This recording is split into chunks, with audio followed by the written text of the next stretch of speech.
ผมจมรับตอนเป็นน้องเขาเจือดมาเล็บเฮียนจอมเจ้าเขาตั้งไว้พลาแลเล็บเฮียนเมืองอินโดนีเซียในเตเตวาวาก่อนนังสุดยอนชูปันพลายอ่อนกันอยู่ลีกินวันก็เดียนเสื้อสาให้มีมังหลักผู้ก็ผู้คนตั้งบ่ตั้งเสียงเสกกำวันเหมือนในเกาะตีวันเอามาเล็บเฮียนโดยตีกยองเห็นตูต้านนันรอดในคันเนาะตีมีในกวนปาลีเซียวและกยองหลังใน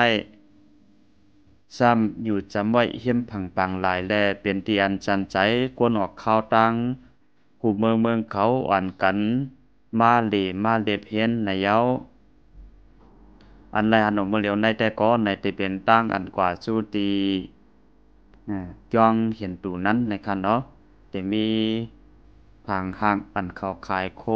หมายต้องในป่าหลีในนะครับ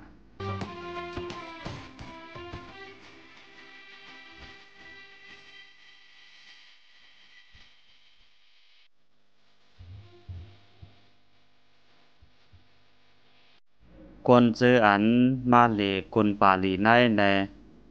อันเขาตื้นเตฮอดตื้นเตมาเลในในก็เตเข้าป้าไว้ตีในตีหนึ่งเย้านะครับเขาบอกว่าหางผังจ้องในก็ซ้ำหางหลีเป็นผังหางอันเลียมดีด้วยแลอีกตั้งซัมมีไว้เฮียมผังปังหลาย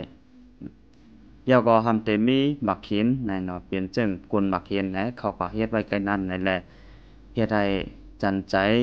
พี่น้องแขกกลุ่มเมืองนะครับคนปาหลีในอินโดนีเซียในอันเป็นเงินเข้านำแขกมาหลีนำนั่นเข้าป้าไว้ทีนึงนะครับเนาะก็เพราะว่าเมืองอินโดนีเซียในมันกว้างหนาใน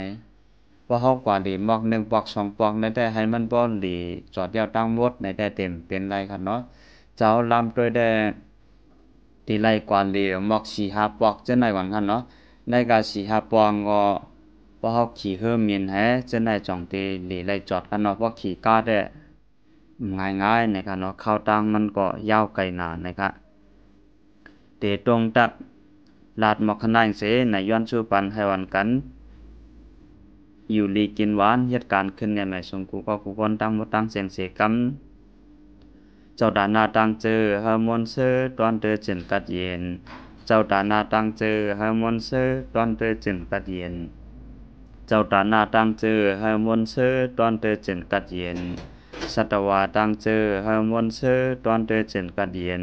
สัตวาตั้งเจอฮาร์โมนเซอร์ตอนเตอจินกัดเย็นสัตวาตั้งเจอฮาร์โมนเซอร์ตอนเตอจินกัดเย็นสาธุสาธุสาธุ